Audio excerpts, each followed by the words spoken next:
안녕하세요. 새연의 바지다의 DJ 민영입니다. 오늘도 구독과 좋아요 버튼 꼭 눌러주시고요. 그럼 오늘의 사연 함께 시작해 볼게요. 안녕하세요. 사연에 빠지다 구독자 여러분.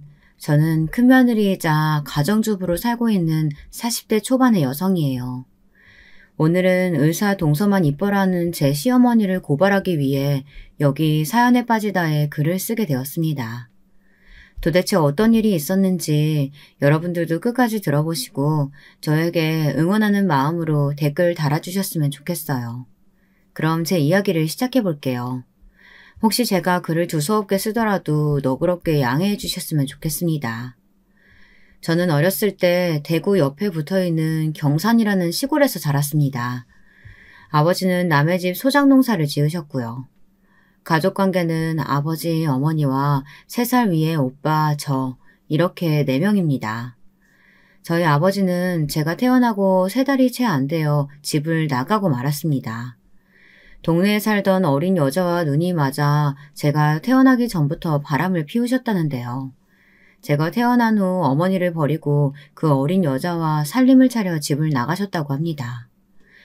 처음부터 어머니는 이 동네에서 바람둥이로 소문난 아버지와 하룻밤에 실수를 하셨다고 해요. 그 후로 오빠를 임신하시고 시부모님의 압력에 떠밀리듯이 결혼을 하셨다고 합니다. 처음부터 잘된 결혼이 아니었으니 저희 어머니가 행복했을 리가 없었겠죠. 집은 아버지가 나가셨는데 친할머니는 어머니에게 아버지가 집을 나간 건 어머니 탓이라며 어머니를 심하게 구박하시기 시작했습니다. 야 이년아, 네가 네 남편한테 잘해줬어 봐. 걔가 바람 피겠어? 그리고 집에 있으면서도 화장하고 예쁘게 하고 있어야지. 그래야 남자가 딴 년한테 눈을 돌리지를 않아요. 아이고, 저 병신 같은 년 때문에 우리 아들이 집을 나간 게야. 너 이년, 어디 도망갈 생각이랑 말고 네 남편 집에 돌아올 때까지 애들이랑 잘 키워. 에휴, 이 썩을 년. 어머니, 왜 그게 제 탓이에요? 제발 말 좀 함부로 하지 마세요. 저도 피해자라고요. 애 아빠가 결혼한 후 저한테 함부로 막말하고 때린 건 아세요? 저도 이런 생활 정말 지겨웠다고요. 우리 아들이 안 생겼다면 저도 어머니 아들하고 결혼도 안 했을 거예요. 지금에 와서야 말이지만 어머니는 아버지가 집을 나가신 게 차라리 잘 됐다고 시원해 하셨다고 합니다. 아버지는 집에 계실 때도 어머니한테 걸핏하면 술 심부름을 시키시고 동네 다방 레지들을 집으로 데려와 어머니의 가슴을 찢어놓기도 하셨다고 하거든요. 레지들은 아버지가 집으로 부른다고 또 커피 배달을 와 어머니가 차려주시는 술상을 받아가기도 했다더군요. 지금 도덕적으로 보면 저희 아버지는 참 개차반이셨던 것 같습니다. 지금도 어머니는 아버지 얘기만 나오면 손사래를 치며 그 인간에 대한 얘긴 듣기도 싫다고 하시거든요. 결국 어머니는 아버지가 집을 나가신 지 3년이 되던 해 친할머니의 구박을 견디다 못해 어린 오빠와 저를 데리고 대구로 야반도주를 하셨습니다.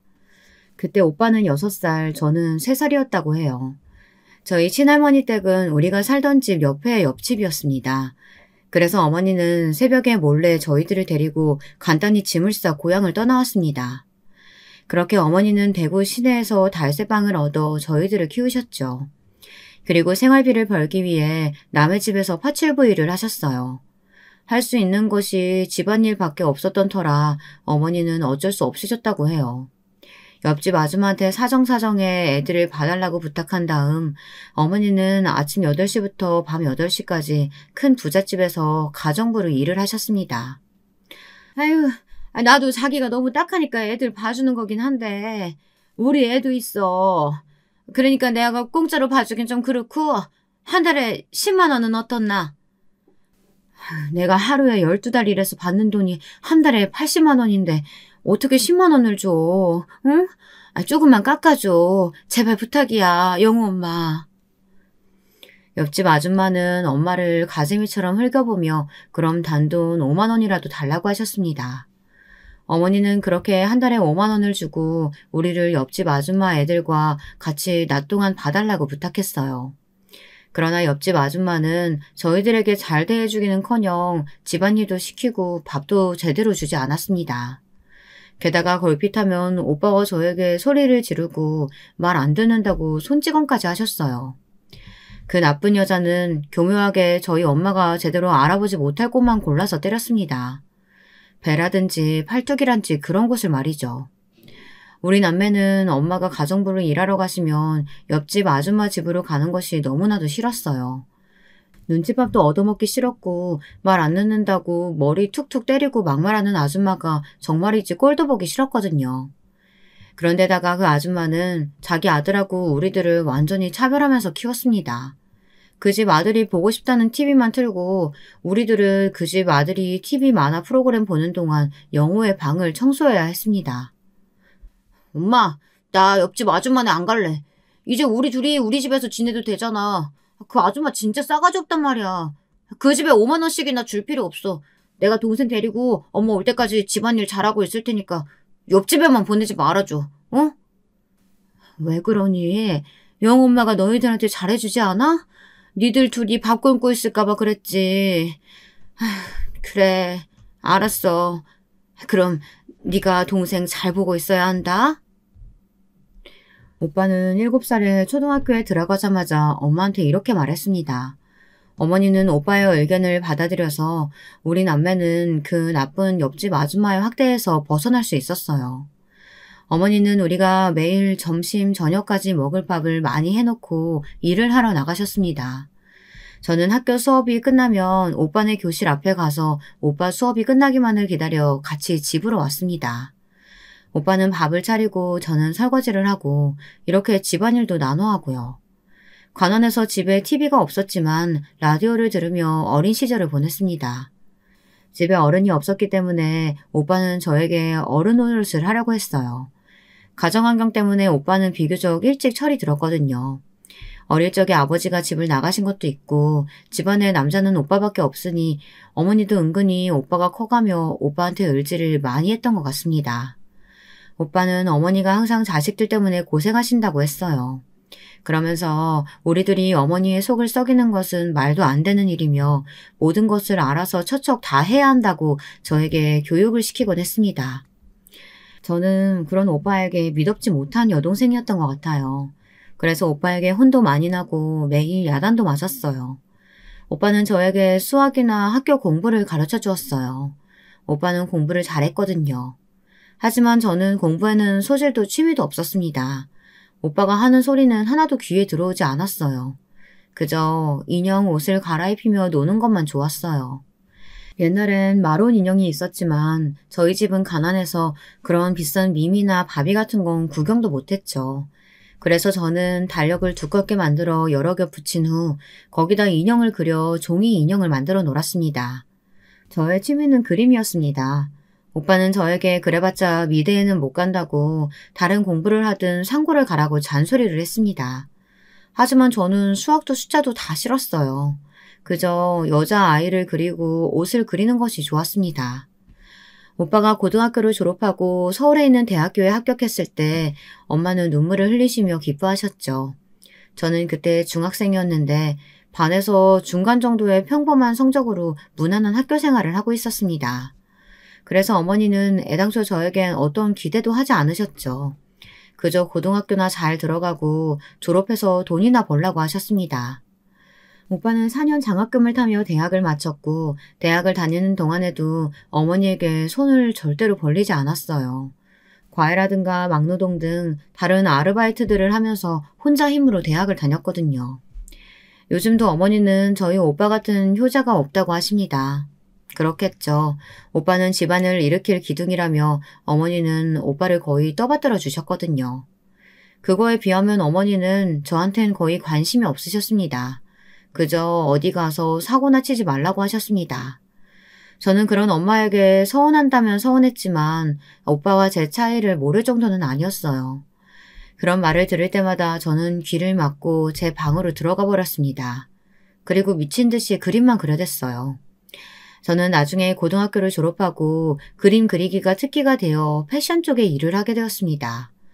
고등학교만 나왔지만 저희 회사 사장님이 제가 그린 스케치북 옷 그림들을 보시곤 패션에 대한 감각이 있다고 칭찬해 주셨거든요. 저는 생전 처음 칭찬이라는 것을 그 회사 사장님께 받아봤습니다. 그래서 그랬는지 금방 그 사장님에게 의지하게 되었어요. 그리고 사장님은 저희 회사의 말단 직원으로 고용해 주셨습니다. 제일 말단 디자이너로서 기차 타고 동대문을 왔다 갔다 하면서 원단도 떼어오고 선배 디자이너님들 그림을 복사하고 본을 뜨고 완성된 옷의 시접을 자르는 등의 허드렛 일을 마다하지 않고 열심히 했습니다. 사장님은 제 일하는 모양새를 많이 눈여겨보시는 것 같았어요. 그러던 어느 날 사장님은 저에게 정식 디자이너로서 패턴을 몇 장 그려오라고 했습니다. 저는 그날 정말 그 말을 듣는데 눈물이 나도록 기뻤어요. 제 능력을 인정받은 듯한 느낌에 가슴이 뭉클해 밤을 새워가며 패턴을 그리고 또 그렸습니다. 사장님은 저의 옷 디자인을 보시곤 크게 만족하셨습니다. 그래서 저는 드디어 패션 디자이너로서 첫 발을 내디딜 수 있었습니다. 그렇게 몇 년간 그 패션 회사에서 일을 했어요. 그러다 24살이 되었을 때 저는 첫 번째 좌절을 맛봐야 했습니다. 제가 다니던 그 패션 회사가 그만 도산을 하고 말았던 거였습니다. 사장님은 무리하게 회사 규모를 확정하려고 하다가 밀려드는 어음을 막지 못해 회사를 망하게 만들었어요. 그리고는 무책임하게 도망을 가셔버렸죠. 개인 투자자들은 매일 저의 회사 앞에서 회장을 찾으며 책상을 때려부수고 행패를 부리다 갔습니다. 처음엔 사장님이 돌아와서 어떻게든 해결할 거라고 믿고 기다리던 회사 동료들과 선배들 역시 사장님 욕을 하며 회사를 떠나고 말았어요. 저는 끝까지 사장님을 믿었지만 끝내 그 사람은 돌아오지 않았습니다. 저는 하루아침에 몇 달치 월급도 떼이고 직장도 잃어버린 백수가 된 것이었습니다. 실망한 저에게 어머니가 말씀하셨어요. 예, 수진아. 이렇게 된 마당에 그냥 적당한 사람 만나서 시집이나 가는 건 어떠니? 아유, 사실 마침 우리 사모님이 차만 아가씨 없냐고 그러던데 말이야. 사모님 친구분 댁이면 부잣집 아니겠어? 엄마, 저 이제 24시예요. 결혼은 좀 더 이따가 하고 싶어요. 지금은 돈을 더 벌고 싶은데. 예, 넌 그 패션 디자인인가 뭔가 한다고 4년이나 호송세를 보냈잖니. 그러니까 이제라도 좋은 집에 시집가서 편하게 살아, 응? 엄마가 너만 시집 보내면 두 발 뻗고 잠을 잘 수 있을 것 같아. 여러분, 이런 말은 저희 엄마지만 너무 뻔뻔스러운 말 아닌가요? 도대체 부모님을 위해서 자식이 하고 싶지 않은 결혼을 해야 한다는 게 말이 된다고 생각하시나요?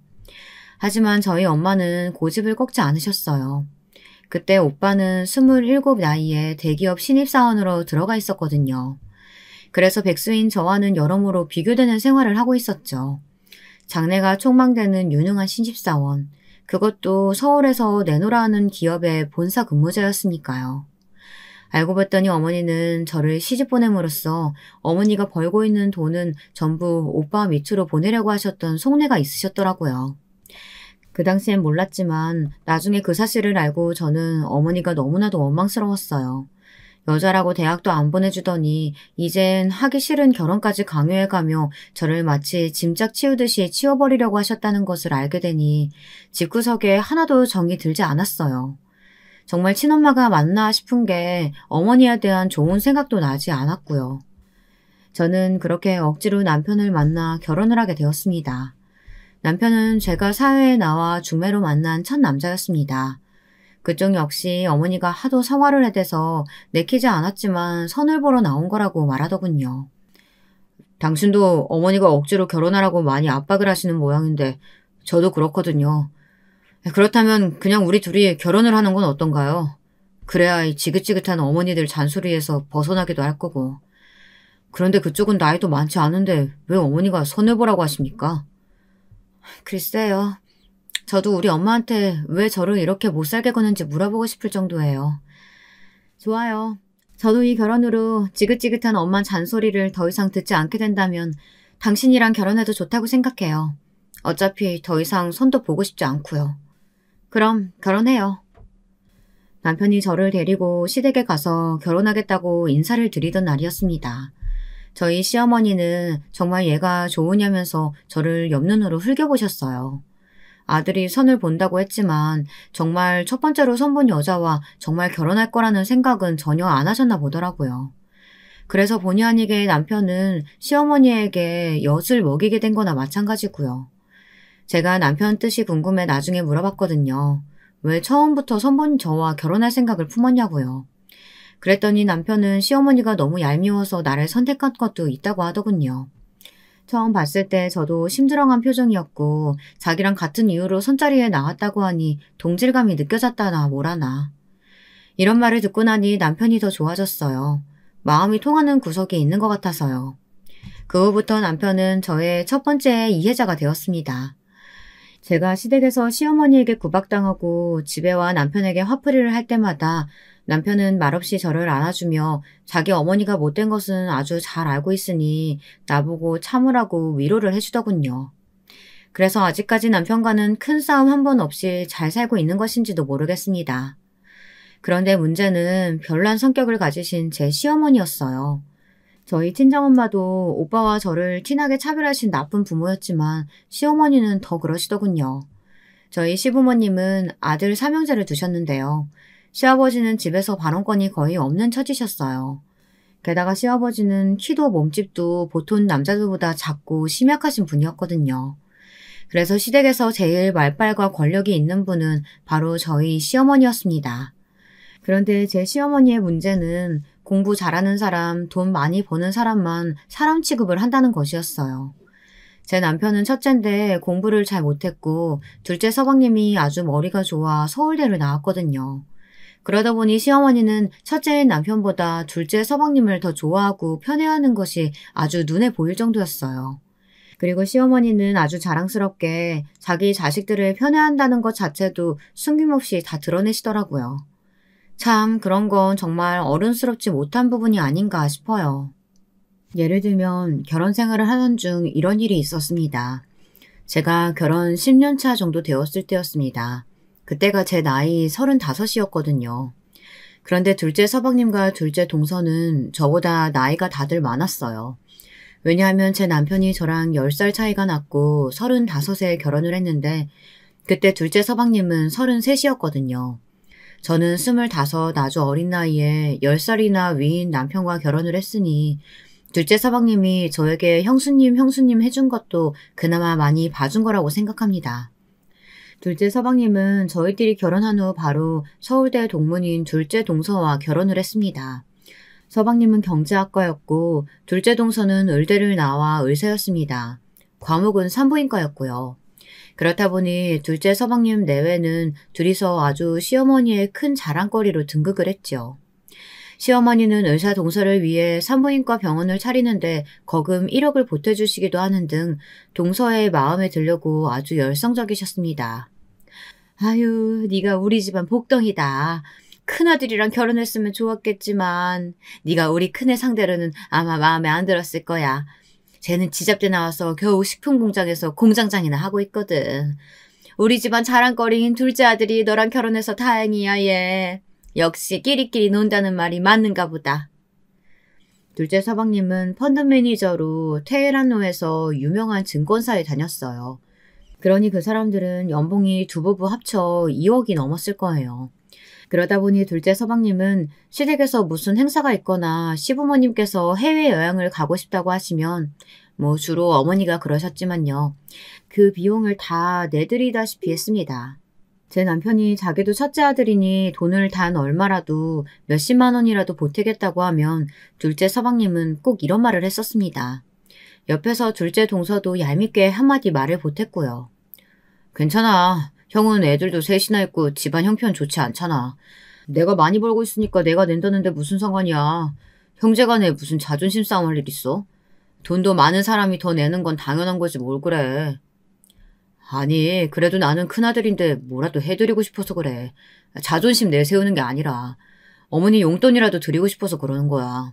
아유 됐어요 아주버님. 벌써 형님 얼굴 안 좋아지는 거 옆에서 안 보이세요? 아니 형님이 아주버님 한 달에 얼마 버는지 뻔히 다 아는데 50만 원이라도 가게에 빵꾸 나면 그 심정이 어떠시겠어요? 그냥 넣어두세요. 저희는 아직 아이도 없고 돈 들어갈 일이 크게 없어요. 다음에 시어머님 다른 여행 가실 때 설악산 꽃놀이라도 가실 때 보태드리면 되죠. 진짜 제가 꼬여서 그런 건지 모르겠는데요. 둘째 동서의 말은 저의 입장을 생각해주는 게 아니라 저를 먹이는 것 같다는 생각이 계속 드는 거예요. 저런 말을 그냥 낮은 목소리로 하면 모르겠는데 동서는 꼭 누가 옆에서 들으라는 듯이 크게 이야기하고는 했거든요. 당연히 그 말은 옆에서 시어머니가 다 듣고 계셨고요. 그러면 저희 시어머니는 역시 둘째는 의사니까 인성도 바른가 보다. 이렇게 말하시며 나중엔 꼭 저에게 둘째 동서에게 좀 보고 배워라 라고 잔소리를 한 바가지 하시고 나서야 그 상황이 끝나곤 했습니다.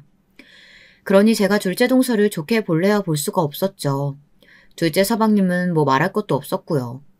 제 남편도 둘째 서방님에 대한 자격지심을 느끼고 있는 것이 눈에 보였습니다. 마지막으로 저희 막내 도련님은 지금 딱 40인데 서울에 있는 대학을 나와 평범한 회사에 다니고 있어요. 막내 도련님은 비혼주의를 외치고 있는 사람이에요. 그래서 막내 아들은 시어머니의 구박덩어리가 되었죠. 저희 시어머니는 아들이 사지도 멀쩡한데 결혼을 안 하겠다고 하니 기가 막히셨나 봅니다. 막내 도련님 얼굴만 보면 꿀밤을 퍽퍽 때리시며 그렇게 잔소리를 심하게 하셨습니다. 아이고, 내가 너 때문에 못 산다, 못 살아. 이 나이 되도록 뭐 때문에 결혼을 안 해. 아, 그니 친구 누구야? 정민인가 걔는 벌써 초등학교 들어간 아들이 둘이라고 하더라. 그런 말 들으면 뭐가 생각이란 게 안 들어? 너는 어디 고장난 것도 없는 애가 왜 결혼을 안 한다고 해서 이 애미 속을 썩이고 난리야. 다 필요 없고 내년엔 얼른 장가나 가라. 엄마, 저 비혼주의라고요. 비혼 뜻 몰라요? 난 결혼이 싫다고. 내 인생에 여자도 없고 결혼은 더더욱 안 할 거니까 쓸데없는 희망은 애저녁에 싹을 자르라고요. 이럴 거면 나 진짜 집 나가요. 독립을 하든지 해야지 내가 진짜. 그래, 나가. 집 나가버려. 40 다 된 놈이 어디 엄마 집에서 기생충같이 붙어 산다고 난리야. 그만치 나이 먹었으면 따로 집 얻어가지고 나가서 살아도 돼. 난 너만 없으면 아주 살만 날 것 같으니까. 아휴, 이제 그만 나가라. 이렇게 시어머니와 막내 도련님의 말싸움은 서로 상처만 주고 끝나곤 했습니다. 그 이후 정말 막내 도련님은 회사 근처에 원룸을 얻어 살게 되었어요. 혼자 밥해 먹고 집안일 해야 하는 번거로움이 있긴 하지만 무지막지한 시어머니의 잔소리와 구박을 안 듣는 것만 해도 속이 다 시원하다고 막내 도련님은 말하더라고요. 저도 그 마음에 격하게 동의하고요. 우리 시댁에서 막내 도련님과 저만 시어머니의 마음에 안 드는 인간이었으니까요. 막내 도련님이 그렇게 어머니와 연을 끊다시피 집을 나가자 시어머니의 잔소리 폭탄은 고스란히 제가 맞아야 했습니다. 제 시어머니는 아주 작은 꽃들이라도 있으면 정말 집요할 정도로 저에게 막말을 하시는 분이었습니다. 저는 되도록 시어머니와 마주치지 않는 상황을 선택했는데요. 그러면 저희 시어머니는 저에게 전화까지 해서 본인이 하고 싶으신 말만 하고 황당하게 끊어버리는 수법을 자주 썼습니다. 저는 할 수만 있다면 시어머니와 인연을 끊어버리고 싶었지만 제가 그 시댁에서 큰며느리라는 위치에 있으니 그럴 수도 없었어요. 제가 없으면 시어머니는 제사 준비도 안 하시고 꼭 제가 오기만 기다리고 있다 제가 오자마자 이것저것 시키시기만 하는 분이었으니까요. 그런데 더 어이가 없는 건 뭔지 여러분들 아시겠나요? 그건 제사 지내는 날에 의사인 둘째 동사가 오면 시어머니가 반색을 하며 이렇게 말씀하시는 거였어요. 아이고, 우리 둘째 아끄나? 예, 너는 전혀 일할 필요 없어. 얼마나 병원에서 힘들게 일했는데 시댁에 와가지고 일까지 하려고 그러니? 넌 그냥 차려주는 밥이나 먹고 TV나 보다 가렴. 이 CM이랑 큰며느리가 같이 하면 돼. 그러면 둘째 동서는 얄밉게도 이렇게 말하는 것이었습니다. 어머, 아니에요, 어머님. 저도 며느리고 제가 나이는 더 많지만 형님을 형님 대우해 주려면 저도 일을 해야죠. 안 그러면 나중에 집에 가서 형님이 얼마나 제 뒷담화를 하시겠어요. 안 그래요, 형님? 아니야. 내가 왜 동서 뒷담화를 해. 그건 오해야. 내가 혼자 할 수 있으니까 동서는 어머님이랑 소파에 앉아서 TV나 봐. 어머님 말 맞다나 내가 큰며느리니까 내가 해야지. 그 당시 저는 착한 며느리 컴플렉스 같은 것에 걸려 있었는지도 모르겠습니다. 그저 자리가 사람을 만든다고 제가 큰며느리고 동서에게 제 성질대로 말했다간 당장 시어머니가 경을 치실 게 뻔하니까요. 안 그래도 제가 뭔가 실수하기만을 바라고 계시는 시어머니인데요. 그 실수를 두고두고 씹을거리로 만드시는 시어머니에게 저는 더 이상 시달리고 싶지 않았어요. 그래서 이를 악물고 저에게 주어진 일들을 묵묵히 해내는지도 모르겠어요. 하지만 정말 사소한 일에서 제 인내심은 한계가 오고 말았습니다. 그 사건은 하필이면 추석 명절에 일어난 일이었습니다. 저희 시댁에는 추석에 차례를 지낼 때 돌아가신 할아버지께서 대게를 좋아하셔서 그런지 그것도 같이 제사상에 올리곤 했습니다. 대게를 마트에서 삶아와서 깨끗하게 먹기 편하게 다듬는 일은 당연히 모두 제가 했죠. 동서는 한번 시어머니께서 자기 편을 들어준 다음부터는 당연하다는 듯이 시댁 제사 때 늦게 와 가만히 앉아만 있었거든요. 그날도 제 남편과 함께 이마트에 가서 대게를 사왔습니다. 남편은 제삿날만 되면 저한테 미안해했어요. 하지만 저는 남편에게 괜찮다고 말했습니다. 어차피 남편이랑 헤어지지 않을 바엔 명절이랑 1년에 2번 있는 남편의 할아버지 할머님 제사에만 참으면 되었으니까 말이죠. 못된 사람은 시어머니지 남편은 아니었거든요. 남편은 한없이 저에게 너그럽고 잘해주는 사랑하는 남편이었으니까요. 마트에서 장을 본 후 시댁으로 돌아오자 마침 동서가 와 있더라고요. 동서는 저를 보자마자 얼굴이 활짝 피면서 말했습니다. 어머 형님, 그거 대게죠? 저 그거 너무 좋아하는데. 얼른 먹고 싶다. 형님, 제사상에 올릴 것만 남기고 그냥 저 다 주시면 안 돼요? 제가 대게는 한 마리도 넘게 혼자 먹을 수 있거든요. 오늘 일찍 오고 싶더라니. 오길 잘했네. 야, 그래. 그 대게 제사상에 올릴 거 한 접시만 남기고 다 얘 줘라. 얘가 오늘 제왕절개 수술을 8건이나 했다지 뭐니. 그러느라고 저녁도 못 먹은 모양이야. 이 시애미가 그 정도는 해줘야지. 얼른 손질해가지고 쟁반에 받쳐서 갖고 와. 그런데 그날은 저도 제사 준비하느라 점심도 못 먹은 상태였습니다. 저는 아침부터 시댁에 불려와서 종처럼 일만 했는데 동서라는 여는 시어머니랑 수다 떨며 하하호호 웃다 지금 오는 저한테 대게를 손질해달라고 아무렇지 않게 명령하는 것을 들으니 정말 배알이 꼴리더라고요. 저는 삶은 대게를 큰 쟁반에 늘어놓고 껍질을 까고 있다가 그 달큰한 냄새에 홀리듯이 커다란 집게 다리 하나를 들고 먹고 있었습니다. 그런데 허겁지겁 대게를 먹던 저의 뒤통수가 번쩍 불이 나듯 아픔이 느껴지는 것이었어요. 저는 화가 나서 뒤를 돌아보았습니다. 도대체 누구야? 누구기는? 너 도대체 뭐하는 년이냐? 네 동서 먹으라고 손질하라고 한 대게를 네가 먹어 치우면 어쩌자는 거야? 너 미친 거냐? 정말 한번 맞아보고 싶어? 시어머니가 눈앞에서 허리에 손을 얹고 씩씩거리고 계시는 게 아니겠어요. 그러다가 제가 뒤를 돌아보자 시어머니는 제 뺨을 짝소리가 나도록 때리고 말았습니다. 저는 빨갛게 화끈거리는 뺨을 부여잡고 너무 억울해서 눈물이 줄줄 흘렀습니다. 그리고 저는 악에 받쳐 시어머니에게 소리를 질렀습니다. 어머니, 왜 때려요? 제가 그까짓 대게 다리 하나쯤 먹었다고 어머니가 저한테 그럴 권리가 어디 있어요? 저는 이 집안 큰며느리인데 제가 대게 하나도 못 먹어요? 도대체 어머니 머릿속에 뭐가 들어 계신 거예요? 뭐야? 보자 하니까 인연이 정신이 나갔구나. 어디 시어머니가 말씀하시는데 꼬박꼬박 말대꾸하고 지랄이야. 네 아랫동서 보는 앞에서 홀딱 벗겨가지고 문 밖에 내쫓아버리기 전에 그 입 다물지 못하니? 입은 다물고 얌전히 대게 손질이나 해. 또 한 번 훔쳐먹었다가는 뼈도 못 추릴 줄 알아. 시어머니가 집안이 떠나가라 소리를 지르니 놀라서 남편과 시동생이 달려왔습니다. 동서도 무슨 좋은 구경이 난 것처럼 한쪽 입꼬리를 올려물고 비웃듯이 어머니 앞에서 저를 비꼬았습니다. 어머 형님, 그러니까 도둑년처럼 왜 몰래 먹어요? 형님이 그러니까 우리 어머님이 형님을 미워하시는 거라고요. 아우, 천박한 건 어디서든 티가 난다니까. 동서는 거의 말을 끝맺지 못하고 그 자리에서 쓰러졌습니다. 남편이 둘째 동서의 뺨따구를 시원하게 날려버린 것이었습니다. 남편은 그 자리에서 쓰러져 있던 동서의 멱살을 잡아올리며 소리쳤어요. 뭐? 니년이 간이 배 밖으로 튀어나왔지? 어디서 큰형님한테 그딴 싸가지 없는 소리 짓거려? 미친년은 너야. 그리고 어머니, 이 사람이 뭘 잘못했다고 이 사람 뺨을 때려요? 어머니가 그렇게 둘째 며느리만 감싸고 도니까 인연이 미쳐가지고 이렇게 날뛰는 거잖아요. 이게 이치에 맞는 일이에요? 저 이제 본가에 다시는 안 와요. 아시겠어요? 여보, 가자. 저는 어안이 벙벙해서 남편의 손에 끌려나가듯이 시댁에서 도망쳤습니다. 남편은 차에 시동을 걸자마자 뒤도 안 돌아보고 집으로 돌아와서는 분노와 수치심으로 부들부들 떠는 저를 꼭 안아주었습니다.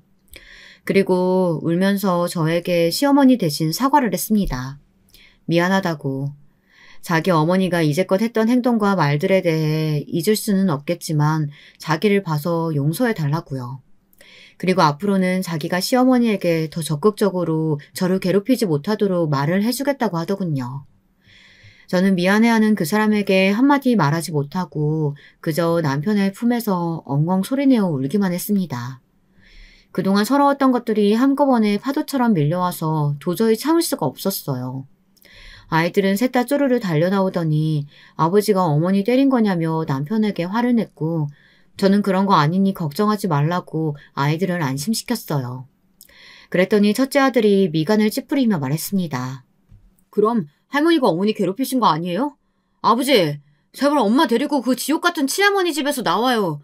그리고 우리 엄마는 친할머니랑 안 만나야 행복할 것 같다니까요. 아버지는 어떻게 그런 걸 하나도 몰라요? 맞아요. 그리고 제가 할머니가 싫어서 할머니 댁에 안 가는 거예요. 저는 형이 장손이라고 형만 좋아하는 할머니가 너무 싫어요. 맞아, 맞아. 형도 느꼈어? 우리 친할머니는 정말 인간 차별주의자야. 나도 앞으로 친할머니 집에 절대로 안 가. 셋째는 그때 초등학생이었는데요. 그 아이조차 제가 시댁에서 부당한 대우를 받고 있다는 것을 느낄 수 있을 정도였으니 우리 시어머니가 얼마나 못된 행동을 일삼았는지 여러분도 짐작이 가실 거라고 생각합니다. 어쨌든 그 후로 저는 시어머니가 걸어오는 전화를 모른 척하고 받지 않았어요. 그랬더니 시어머니는 다음날 남편이 출근하고 없는 틈을 타 저희 집에 쫓아와 시끄럽게 마구 현관문을 두드려댔습니다. 야, 이 싸가지 없는 년아. 이 문 열지 못해? 얼른 열어! 아니면 열쇠 수리공 불러가지고 따고 들어간다? 싫어요. 오늘은 그냥 가세요. 저 어머니가 저 때린 거 경찰에 신고할까 생각 중이니까 당분간 우리 집에 오지 마세요. 뭐야? 먹긴 놈이 성낸 나더니 네가 뭘 잘한 게 있다고 나를 경찰에 신고해? 그래, 해봐. 신고해보란 말이야. 이 나쁜 년아. 시어머니가 현관 밖에서 난동 부리는 소리에 옆집 사람이 나와 시어머니에게 짜증을 내며 왜 그러시냐고 소리 지르지 말라고 항의를 했습니다. 저는 하는 수 없이 동네에 더 창피해지기 전에 시어머니에게 문을 열어주었어요.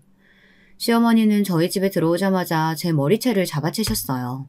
저는 눈물이 찔끔 나오면서 어이가 없어서 시어머니에게 끌려가지 않기 위해 안간힘을 다 썼습니다. 그러나 제 시어머니는 덩치도 좀 큰 편이시고 아기 힘이 아주 좋으셨거든요. 제 머리는 동그랗게 원형 탈모처럼 머리카락이 빠지고 말았습니다. 저는 너무나 이 상황이 황당하고 어이가 없어 시어머니를 뚫어져라 노려보며 말했습니다. 어머님, 무슨 속셈이세요? 이게 무슨 짓이냐고요? 저한테 사과만 받으려고 집에 오신 거면 번지수 잘못 찾아오셨으니까 그냥 가세요. 저 이번에는 그냥 절대 안 넘어가요. 여차하면 어머니 집안이랑 인연 끊을 생각도 갖고 있어요. 그러니까 어머니 아들 이혼남 만들기 싫으시면 그냥 돌아가시라고요. 그래? 이혼해. 이혼해봐 어디. 내가 가만히 놔둘 것 같아? 네 부모님한테 네 년이 한 재 다 까발릴 거야. 아니지. 네 애비 어디 가서 살았는지 죽었는지도 모르지? 너 어릴 때 네 애비가 딴 년이랑 눈 맞아서 도망 나갔다고 했잖아. 그러니 자식이라고 어디 제대로 됐겠어. 넌 가정교육 못 받아서 그 지랄 맞은 성격 못 버리는 거야. 여러분, 도대체 이게 시어머니가 큰며느리에게 할 소리인가요? 저희 시어머니는 화가 나면 아무 말이나 내뱉는 성격을 가지고 계시지만 상대가 여리고 약할수록 그 악랄함이 배가 되었습니다. 저는 마음을 굳게 먹고 이참에 정말 이런 못된 시어머니에게서 해방되어야겠다고 생각했어요. 그래서 그렇게 길길이 날뛰는 시어머니 눈앞에 제 스마트폰 뱅킹 통장을 보여주었습니다. 시어머니는 제 휴대폰 화면을 보더니 갑자기 거품을 물며 뒷목을 잡고 잠깐 소파에 앉아 숨을 몰아주셨어요. 그러더니 저에게 악에 받친 목소리로 물었습니다. 100억? 100억이라고? 네 년이 어디서 그런 돈이 났어? 설마 너 나쁜 짓 해서 모아놓은 건 아니겠지? 이 통장 돈 액수가 나랑 무슨 상관이라고 보여주는 거야? 저희 집 가난하고 제 아버지 딴 년이랑 도망 나갔다고 하셨죠? 그런데 어머니가 모르시는 게 있어요. 이거 우리 친정 아빠가 저에게 남겨준 유산이에요. 저 이제 더 이상 가난한 집 딸년 아니라고요. 이제 애 아빠랑 이혼하더라도 저 충분히 혼자서 살 수 있다고요. 저는 매달리는 시어머니를 매무차게 뿌리쳤습니다. 시어머니는 갑자기 비굴하게 제 다리를 붙잡으시면서 저에게 애원하기 시작하셨거든요. 어머니도 어쩔 수 없는 속물이 틀림없어요. 그렇게 제가 미웠다고 하다가 그 거액의 돈을 보여드리니 갑자기 확 돌변을 하시는 거예요. 며느라기야, 내가 잘못했다. 제발 우리 아들이랑 헤어진다는 말이랑은 하지 마. 어? 내가 네 아버지가 그렇게 많은 유산 남길 줄 어떻게 알았겠어. 알았으면 너한테 그런 모진말 같은 거 안 했을 거야. 그러니까 한 번만 이 시애미 용서해 주렴. 응? 알았지? 내 아들한테 내가 왔었다는 소리 하지 마. 그럼 그 녀석 정말 이 애미랑 인연 끊을 거다. 시어머니는 아들에게 버림을 받는 것만은 싫었는지 눈물을 철철 흘리면서 저에게 용서해달라고 비셨습니다. 하지만 저는 어머니를 용서하고 싶지 않았어요. 그냥 앞으로 평생 시어머니란 사람의 면상도 꼴보기가 싫었거든요. 그래서 저는 남편에게 전화해 아무것도 묻지 말고 집으로 당장 오라고 불렀습니다. 그랬더니 어머니는 어깨를 부들부들 떨면서 무서워하기 시작하였습니다. 얘 며느라, 미안하다니까? 우리 아들을 집으로 부르면 어떡하니? 제발 나 집에 갈 테니까 너희들끼리 얘기하든 이혼을 하든 뭘 하든지 해라. 안 돼요. 어머니도 계셔야죠. 제 남편이 누구를 선택하는지 똑똑히 근원으로 보셔야죠. 그래야 어머니도 현실을 똑바로 직시할 수 있을 테니까요. 애비가 올 때까지 어머니도 집에 못 가실 테니까 그래 아세요. 남편은 무슨 일이 났는 줄 알고 헐레벌떡 집으로 달려왔어요. 저는 그 사람의 앞에서 큰 소리로 나를 선택할 건지 시어머니를 선택할 건지 물어보았습니다. 그랬더니 남편은 두말할 것도 없이 나라고 하면서 제 편을 들어주었어요. 참 고마운 사람이죠. 그 사람은 그때까지 제가 100억의 유산 상속을 받았다는 것조차 모르고 있었으니까요. 시어머니는 안도감에 가슴을 쓸어내렸습니다. 저는 그런 시어머니의 면전에 대고 이렇게 말했습니다. 어머니, 잘 들으세요. 저 이제부터 제 마음 풀릴 때까지 시댁 출입 절대 안 할 거예요. 어디 이제 어머니 혼자서 그 많은 명절 음식이랑 제사 음식 해보세요. 그 의사라는 동서녀는 절대 손끝 하나도 꼼짝하지 않을 테니까요. 그녀는 싹수가 글렀어요. 그리고 저요. 남편이 저를 선택했으니까 이혼은 하지 않을 거예요. 하지만 저 몰래 남편이 어머니랑 연락을 했다던가 시댁 일에 관여하고 어머니께 용돈 드리는 일이 생기면 이 사람 저 버릴 수도 있어요. 그렇게 아세요. 다 들었으면 이제 이 집에서 나가세요. 그래요, 어머니. 오늘 제 아내가 너무 흥분해 있네요. 얼른 집에 가서 기다리세요. 이 사람이 화가 좀 풀리면 그때 전화하고 찾아뵐게요. 시어머니는 저에게도 남편에게도 아무 말도 하지 못한 채 펑펑 울면서 집으로 가셨습니다. 남편은 저를 앉혀놓고 좀 전에 무슨 일이 일어났는지 자초지종을 이야기해보라고 부드럽게 말했어요. 저는 남편의 목소리에 안심이 되었는지 얼른 이야기를 꺼내놓지 못하고 그저 꺼이꺼이 울고만 있었습니다. 그러다가 좀 진정이 되자 저는 남편에게 놀라운 이야기를 하기 시작했습니다. 그 이야기는 추석 전달 여름에 일어난 일이었어요. 갑자기 저희 친정엄마가 저에게 전화를 걸어왔어요. 아버지를 찾았다고 말이에요. 그런데 고생고생해서 찾아낸 아버지는 싸늘한 주검이 되어 계셨어요. 외력으로 돌아가신 건 절대 아니고 암으로 돌아가셨다고 하더라고요. 췌장암이랬나? 아마 그랬을 거예요. 아버지의 장례식장에서 만난 아버지의 후처는 이 동네에서 같이 도망나간 어린 여자가 아니었습니다. 아버지는 그 여자와 헤어진 후 또 새 장가를 드신 것이었어요. 그 여자는 60대 초반이나 되었을까요? 곱게 늙어서는 팔과 손가락에 다이아 반지며 팔찌를 주렁주렁 달고 있었습니다. 남편이 죽은 미망인이라고 하기엔 지나치게 화려한 차림이었죠. 그 여자는 저와 어머니를 보고서는 입을 삐죽거리며 여기는 왜 왔느냐고 물었습니다. 저는 어머니를 대신해서 그 여자에게 싸울 것처럼 무섭게 말했어요. 당신이 우리 아버지 뺏어가서 같이 살았으면 최소한 100년회로 하기라도 해야지. 왜 벌써 돌아가시게 만들어? 우리 아버지 이제 70 조금 넘은 나이야. 그런데 이렇게 죽게 만들고 뭐? 잘난 척하지 마. 우리 그이 딸인가 보지? 행색을 보아하니 어렵게 살고 있나 봐. 우리 남편이 평생 너랑 아들 이야기만 했어. 나한테는 자식도 없고 우리 남편이 너한테 정도는 유산을 남겨뒀으니까 이거 가지고 가서 변호사나 만나봐. 그리고 부조금 따윈 필요 없으니까 다시는 찾아오지 말았으면 좋겠어. 아버지의 후처는 이렇게 말하면서 저에게 던지듯이 아버지 고문 변호사의 명함을 내밀었습니다. 저는 아무 말 없이 의아함에 그 명함을 받아 울고 있던 어머니를 부축해 장례식장을 나왔어요. 사실 저는 아버지의 장례식장에 부조를 하고 싶지도 않았어요. 그저 우리를 버린 못된 그 인간이 어떻게 죽었는지 그게 궁금해서 간 것일 뿐이었습니다. 그러나 아버지는 집을 나가 성공을 했는지 돈 꽤나 있어 보이는 조문객들이 끊이질 않았습니다. 그걸 보면서 저는 더욱 억울한 마음이 들었어요. 집을 나가서 정신을 차릴 거면 집에서 우리 가족들을 잘 보살펴 주었다면 얼마나 좋았을까요? 어쨌든 저는 장례식이 끝난 며칠 후 그 후처가 가르쳐준 변호사 사무실을 혼자 찾아갔어요.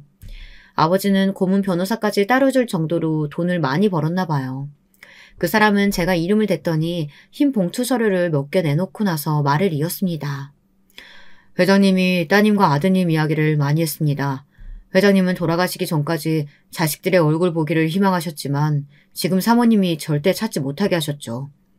저도 사모님의 압력에 어쩔 수 없이 자녀분들 찾기를 포기해야만 했습니다. 죄송합니다. 그러나 변호사의 말 따윈 제 귀에 들어오지 않았어요. 저는 아버지가 제게 남겼다는 서류를 읽어보았습니다. 거기에는 아주 충격적인 내용들이 적혀 있었어요.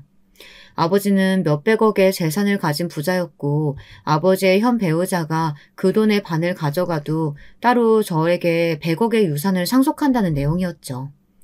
저희 오빠도 따로 100억이 든 통장을 받았고요. 그 통장을 받아들고 집으로 돌아간 날 저는 친정엄마와 오빠와 함께 눈물을 흘리며 기뻐했습니다. 돌아가신 분이야 안 된 일이지만 우리 가족들은 이제껏 당해왔던 돈 없는 서러움에서 이제는 벗어날 수 있게 되었다는 기쁨과 안도감에 벅찬 감정을 억누를 수 없었어요. 저는 그날 오빠와 친정엄마와 함께 술을 엄청 마셨습니다. 아버지의 유언장에는 이런 내용이 적혀 있었습니다. 사랑하는 내 아들 딸아, 내가 너희들을 버리고 나가 정말 미안하구나. 내 이 돈으로 너희를 버린 보상이 될지는 모르겠다. 하지만 이제 이 못난 애비를 용서해줬으면 좋겠다. 사실 이 애비는 살 날이 얼마 남지 않았어. 나는 고향을 떠나와서 그 여자와 오래 살지 못했다. 그리고 자포자기하는 심정으로 원양어선을 탔단다. 그러다 그 어선에서 금덩이가 든 괴짝 상자를 낚게 되었지. 그 금덩이가 든 상자를 차지하려고 선원들은 서로 죽고 죽였단다. 아버지는 선실에 몸을 숨기고 끝까지 살아남았어. 그리고 괴짝을 들고 한국으로 돌아왔지. 아버지는 이 괴짝에 든 금덩이를 종잣돈 삼아 사업을 벌였고 부동산을 사들였어. 그래서 돈 버는 일이 쉬웠다. 나는 곧 죽는다. 하지만 사죄하는 마음으로 이 재산을 내 전 아내와 자식 둘에게 남긴다. 물론 이 재산의 반은 내 후처가 갖고 가겠지. 그러나 내 욕심 많고 못된 후처가 이 재산을 몽땅 차지하지 않도록 나는 안전장치를 마련해 두었다. 저는 아버지가 남긴 그 유언장과 유산이 든 통장을 가지고 애들이 기다리는 집으로 돌아왔어요. 저는 이 벼락 같은 행운을 남편에게 이야기해야 할지 며칠간 머리가 아프도록 고민했습니다. 그러다 시어머니가 찾아왔고 이사달이 나고 말았던 거죠. 저는 남편이 시어머니가 아니라 저를 선택한 것을 보고 나서 남편에 대한 믿음이 더 굳건해졌습니다. 그래서 아버지의 유산에 대한 모든 스토리를 남편에게 이야기해 주었어요. 남편은 눈물을 흘리며 기뻐했어요. 저희 가족들은 서울로 한강이 보이는 아파트로 이사를 했습니다. 결국 저는 지긋지긋한 시댁의 동서년과 시어머니를 보지 않고 살고 있습니다. 지금까지 남편과 제 아이들과 우리 5 식구만 오순도순 살아오고 있어요. 홧김에 시어머니 때문에 남편과 생이별을 할 뻔하기도 했지만 다행히 제 남편은 자기 어머니가 잘못된 행동을 했음을 이해했고 저의 편에 서서 모든 상황을 정리해 주었어요. 가정의 평화는 아내의 행복에 있다는 걸 남편은 너무나 잘 알고 있었거든요. 나도 우리 어머니가 별난 사람인 줄 아니까 당신이 어머니에게 마음이 풀리면 그때 어머니께 전화해봐. 나는 아무 말도 하지 않을게. 그리고 당신 이제 시댁 행사 같은 거 참석하지 않아도 돼. 나도 내 동생 놈의 마누라한테 저번 명절 이후 완전 정 떨어졌고 꼴도 보기 싫으니까. 우리 스트레스 받지 말고 하고 싶은 것만 하고 살자. 응? 나 이해해줘서 고마워요, 여보. 내 평생 정말 원수 같은 아버지 덕에 이렇게 부자가 될 줄은 누가 알았겠어요. 당신도 이제 정년 퇴직하고 우리 해외로 여행이나 다니면서 즐겁게 살자, 여보. 여러분, 전화위복이란 말이 있죠. 인생에서 계속 나쁜 일만 일어나지 않고 반대로 계속 좋은 일만 있을 수도 없죠. 어릴 적부터 고생고생하며 아버지 없는 서름에 몸부림치고 살아온 세월이지만 이제는 아닙니다. 저의 인생에도 마침내 따스한 볕이 들어왔고 이제부터는 제가 하고 싶은 일만 하고 살 겁니다. 즐겁고 행복하게만 살아도 짧은 인생에 왜 아등바등 머리 아프게 살려고 했는지, 못된 시어머니를 떨치지 못했었던 저의 어리석음에 지금은 피식 웃음만 나오네요. 여러분, 제 이야기는 여기서 마치겠습니다. 제 이야기 어떠셨나요? 허망한 이야기라고 웃으실 수도 있겠고 그래도 저를 응원해 주실 분들도 계시기도 하겠죠.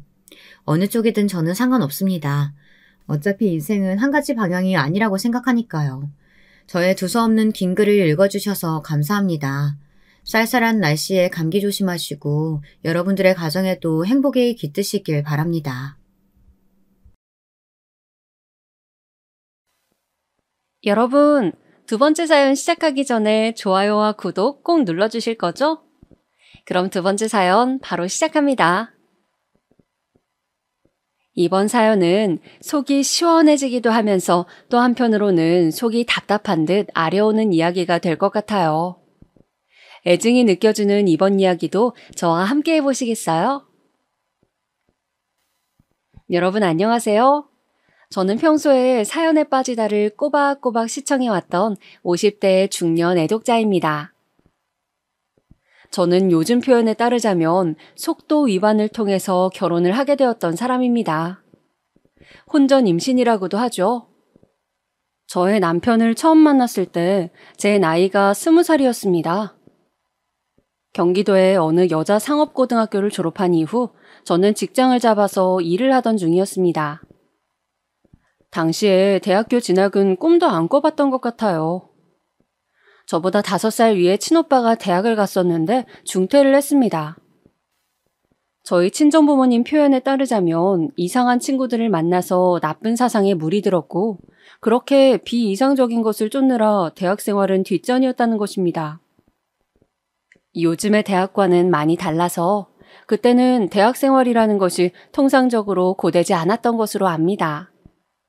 그럼에도 친오빠는 대학교의 불합리한 체계에 대해서 떠들기 시작하더니 끝내는 중퇴의 길을 걷게 되었죠. 저는 그때 19, 고등학교 3학년이었습니다. 그리고 친오빠는 대학교 중퇴 직후에 웬 여자를 저희 집에 데리고 와서 결혼할 상대라고 소개를 하였습니다. 기껏 보내놓은 대학을 내팽개치고 웬 시시껄렁한 것들하고만 어울려 다니더니 이제는 근본도 알 수 없는 여자를 달고 와서 결혼을 하겠다고 해? 네가 지금 제정신이야? 그 앞에서 친정아빠는 노발대발을 하셨었죠. 그 모습이 아직도 어제 일처럼 생생하네요. 빗대 세워가시면서 친오빠에게 화를 내시던 모습. 평생의 그때가 저는 처음 보는 것이었거든요. 아들과 딸을 심하게 차별하셨던 분이셨기에 저는 살면서 늘 친정아빠의 눈치를 보느라 집에서 주눅 들어 있어야만 했습니다. 저한테 없는 형편에 계집한테도 고등학교를 보내주느라고 얼마나 힘들지 않으냐고 친정아빠는 매일같이 타박하셨었죠. 식사하시다가도 갑자기 수틀리면 드시던 수저로 저의 머리를 세게 내려치기도 하셨던 분이셨어요. 이딴 쓸모없는 머리통은 왜 달려있는 거냐면서 말입니다. 이럴 거면 그냥 고등학교를 보내주지 마시지. 그런 소리 들어가면서 학교 다니는 게 저는 더 힘이 들어요. 그리고 시대가 이렇게 격동하고 있는데 여자애들도 전부 다 고등학교에 다니고 있는데 나만 그럼 못 다닐 수도 있었다는 건가요? 이런 집구석 나는 성인만 되면 떠나렵니다. 그렇기에 저는 속으로 울분을 삼키며 늘 이를 갈고 있었더랍니다. 늘 장남, 아들 타령만 하셨던 분이셨는데 바로 그 친오빠가 오만 사고란 사고는 다 치니까 결국 친정아빠도 격하게 분노하셨던 것이죠. 그래서 저는 친오빠에게 소리를 지르는 친정아빠의 모습이 또 그런 친정아빠에게 말대꾸를 하며 잘한 것 하나 없는데 고개 빳빳이 들고 대드는 친오빠의 모습이 그 순간 우습고도 고소하였습니다. 제가 그런 심보를 속에 품고 있었기에 일이 잘못 틀어졌던 걸까요? 친오빠는 결국 자기보다 2살 많았던 그 여자에게 단단히 홀린 것을 벗어나지 못하였고 저희 가족을 버린 채 떠나버렸습니다. 아예 연락도 두절되었어요. 저희 가족은 그 여자에 대한 정보를 알지 못했기에 발만 동동 구르게 되었죠. 바로 그 충격 때문이었는지 친정아빠는 얼마 후 쓰러지셨습니다. 당시에는 정확한 내용을 알지 못하였지만 지금 와서 생각해보면 친정아빠는 뇌졸중으로 쓰러진 것이었고 그 때문에 후처가 잘못되어서 돌아가시기까지 한 것이었습니다. 친정아빠가 돌아가셨을 때 저는 고작 20살이었죠. 집에 남겨진 것은 친정엄마와 저 둘뿐이었습니다. 친정부모님은 일찍이 사이가 별로 좋지 못하셨어요. 친정아빠의 성격이 워낙 거칠고 제멋대로였고 친정엄마는 제가 9살 때 부상을 당하셔서 그 후유증으로 계속 고생을 하셨습니다. 고관절을 잘못 다치셨었는데 그 당시에 적절한 치료를 받지 못한 게 커다랗게 불어난 눈덩이처럼 후유증을 불러왔던 것이에요. 그래서 걸음걸이가 영 이상하였고 통증 때문에 늘 인상을 쓰시느라 얼굴의 표정은 구겨진 상태였습니다. 제가 중학교 때쯤부터는 얼굴에 그늘, 우울함이 자리하기 시작하였고요. 그러셨던 친정엄마는 친정아빠가 돌아가신 직후부터 심한 감정의 기복을 겪기 시작하셨습니다. 저만 보면 자꾸 저를 앞에 앉혀놓고 지난 인생의 모든 이야기를 하려고 드셨어요. 외갓집이 기구한 사연을 지닌 집안이라서 친정엄마의 인생에는 상당한 굴곡이 있었거든요. 저는 이미 익히 들어서 다 알고 있는 이야기였음에도 반복해서 들어드리려니까 미칠 노릇이었어요. 바로 제가 이러한 상태일 때 만났던 사람이 남편이었던 것입니다. 여름이 저물어가던 시기였어요. 사람을 지치고 괴롭게 만들었던 기나긴 폭염이 꺾이고 가을에 선선한 바람이 불어오던 시기에 꼭 그만큼의 존재로 제 일상에 들어온 남자였습니다. 이 사람이 가자는 대로 이끌려가면 나의 인생은 다른 모양으로 펼쳐지지 않을까? 음울한 과거의 순간들을 모두 저버릴 수 있을 것만 같아. 저는 그런 생각에 사로잡히고 말았습니다. 남편은 저보다 6살 위로 당시에 26이었죠. 저에게 먼저 다가온 남편을 저는 뿌리치지 못했고 그렇게 연애를 시작하게 되었습니다. 그리고 그 해의 연말에 저는 임신 사실을 알게 되었죠. 12월의 끝자락이었습니다. 임신 사실을 눈치채자마자 당혹스럽고 눈앞이 깜깜해지더라고요. 너무 갑작스러웠으니까요. 관련 지식도 전무했고 사회 경험, 노련함 이런 것 하나 아무것도 갖추지 못했던 저였습니다. 기댈 곳이라곤 친정엄마뿐이었죠. 저기 엄마 있잖아요. 혹시 내가 일찍 결혼이라도 한다 그러면 엄마는 괜찮을 것 같아요? 내가 결혼해버린다고 치면 엄마는 혼자 있게 되잖아요. 제가 이렇게 조심스레 친정엄마의 심기를 거스르게 될까봐 눈치를 보면서 물었을 때였는데요. 친정엄마가 제 예상과는 달리 오묘한 표정을 지어 보이고는 마는 것이었습니다. 네 나이가 몇인데 벌써 그런 얘기를 해? 그런데 한다면 하는 거지. 나도 언제까지 계속 혼자 있지는 않을 테니. 그렇게 중얼거리시는 반응에서 필시 친정엄마에게 만나는 상대가 있을 것이란 직감을 하였습니다. 그렇지 않고서야 예사로 저런 발언을 하실 분이 절대 결단코 아니었거든요. 친정엄마를 예의주시한 결과 동네의 슈퍼 아저씨와 아주 긴밀한 사이라는 것을 알 수 있었습니다. 그 아저씨는 아내가 바람나서 가출한 이후에 줄곧 혼자셨거든요. 너무 짧게 만난 사람인데다가 아직 아이를 낳고 결혼을 할 정도의 마음인지도 확신이 없어서 고민이었는데 엄마가 저렇게 지내게 되셨단 것을 아니까 뭐라고 할까? 나도 그냥 내 길을 무심히 걸어버려야겠다는 생각이 드네. 그런 충동에 사로잡힌 저는 남편과 같이 새해를 맞이하면서 임신 사실을 고백하였습니다. 그리고 남편은 그 사실을 알자마자 저에게 결혼하자고 말을 하였어요. 제가 100% 확신을 하지 못한 상태인 것을 눈치채고는 아주 적극적으로 저에게 설득을 하길 시작했습니다. 그렇다고 네가 뱃속의 생명을 저버릴 수 있는 그런 냉정한 사람은 아니잖아. 그렇지? 나랑 결혼해서 낳는 것 말고 네가 가진 선택지가 있을 것 같아? 아니야. 그러니까 현실적으로 판단해. 우리가 낳아서 잘 키우면 돼. 너랑 내가 함께라면 우리는 분명 해낼 수 있을 거야. 나 믿고 따라와 주라. 저의 손을 꼭 붙잡고 구구절절 떠드는 남편을 향해 제가 고개를 끄덕였던 순간에 모든 것이 결정 나버렸습니다. 저는 그 다음에 바로 시부모님을 찾아뵙고 그때 처음 인사를 드리면서 결혼 허락을 받았습니다. 남편의 집안은 부유함과는 거리가 멀었습니다. 하지만 쪼들리면서 사느라 힘겹게 입을 뻐끔거리며 숨을 쉬어야 했던 친정의 집안과 비교를 하자면 훨씬 나은 편에 속하였습니다. 작게 살림 차려서 같이 살기 시작할 때부터 저는 남편의 진면목을 알 수 있었답니다. 짧은 연애 기간과 짧은 안목으로는 남편의 진짜 성격이나 성정 같은 것을 제가 파악할 수 없었던 거예요. 꽃다운 나이 21살이었고 저는 예기치 못한 임신과 결혼을 겪으며 점점 불러오는 배 때문에 너무너무 힘들고도 우울하였습니다. 바깥 풍경만 봐도 나는 이렇게 있는데 다른 사람들은 모두 자유롭고 즐겁게 사는구나 이 생각이 들어서 미칠 것 같았어요. 배가 불러오면서 원래 다니고 있던 직장도 그만둬야 했고요. 입덧과 사투를 벌여가며 저는 집안에서 남편만 오매불만 기다렸습니다. 저는 남편이 자기 사회생활보다는 그래도 임신한 어린 나이의 아내를 더 위할 줄로만 여겼어요. 당연히 그렇게 생각했건만 아니더라고요.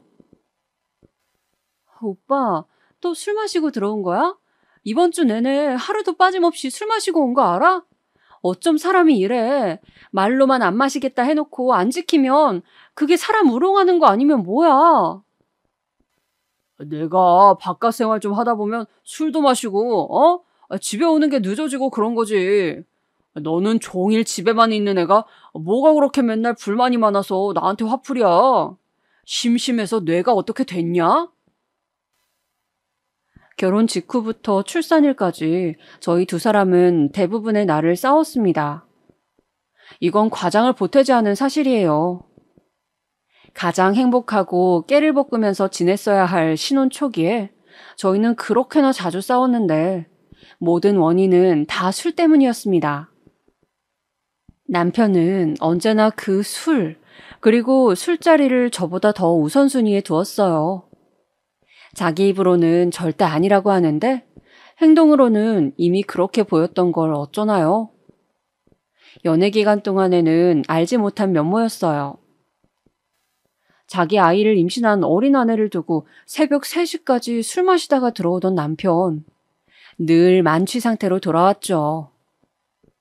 술만 마셨다 하면 절대 자제가 안 되는 사람이었어요. 항상 말로만 줄이겠다, 끊겠다 이렇게 떠들고선 행동으로는 지키지 않는 남편을 보며 저는 화가 쌓여갔습니다. 가뜩이나 임신한 상태라서 호르몬의 영향으로 감정이 오락가락할 때였으니 오죽했겠나요? 저는 그렇다 치고 남편은 도대체 왜 그런 저랑 맞서 싸웠던 걸까요? 임신한 아내랑 몸싸움하는 남편을 여러분은 어떻게 생각하세요? 저를 밀치기도 하였고 잠옷의 목 부분이 늘어날 정도로 힘을 줘서 제 멱살을 잡기도 하였습니다. 손에 집히는 물건을 집어 던지고 제 머리끄덩이를 잡아서 질질 끌고 가고 제가 거실 바닥에 나동그라진 적도 여러 번 있었습니다. 가장 어이없었던 대목은 그런 상황에서 남편이 언젠가부터 입버릇처럼 뱉던 말이었죠. 너 이럴 거면 나가. 내 집에서 나가라고. 저희가 처음 살림을 차려서 살았던 그 집을 마련할 수 있었던 것은 남편의 힘도 저의 힘도 아니었습니다. 시댁에서 시부모님께서 전적으로 지원을 해주신 것이었죠. 사회초년생이었던 저는 당연히 모아놓은 돈이 없었고 남편도 비슷했습니다.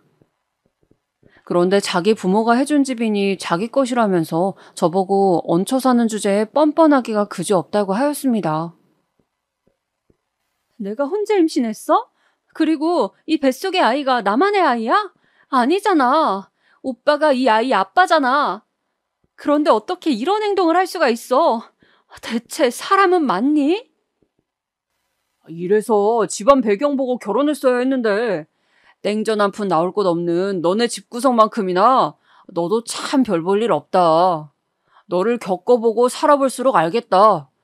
어린 거 하나 보고 결혼했다가 내가 진짜 별거를 다 보고 사네. 상상조차 못했던 남편의 폭언 때문에 얼마나 충격이었는지 모릅니다.